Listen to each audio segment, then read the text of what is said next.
Промената на времето и температурните разлики се причина за појава на голем број вируси и бактерии кои виреат токму во овој период од годината.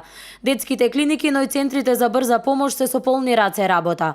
Студеното и влажно време е идеално тло за побрзо размножување на бактериите и полесно ширење на вирусните инфекции.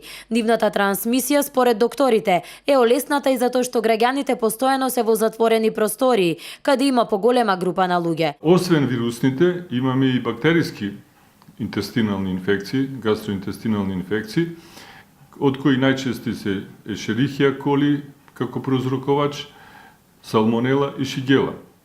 Салмонела и шигела се многу ретки. Ова година една имавме изолирано шигела, а салмонела немавме. Бактериските инфекции од овој тип се најчесто од расипани јајца, млеко, млечни производи и пилешко месо. Салмонела шигела ги има во тие неадекватно чувани прехранбени производи.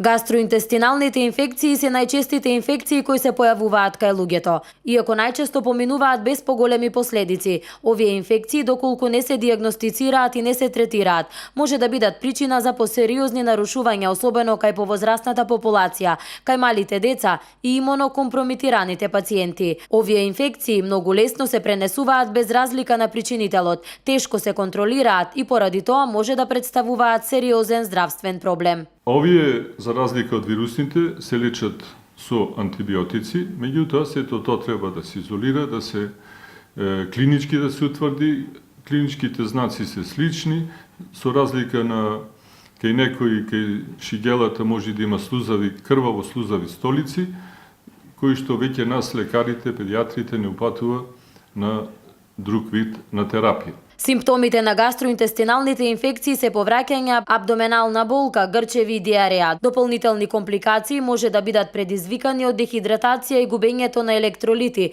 Поради тоа брзата и точна диагноза, адекватниот третман и контрола на инфекцијата се основни параметри во лекувањето на гастроинтестиналните инфекции. Сите овие гастроинтестинални патогени можат да се пренесат преку контаминирана храна, месо, млечни производи, недоволно термички обработена храна, загадена вода, контакт со инфициран човек.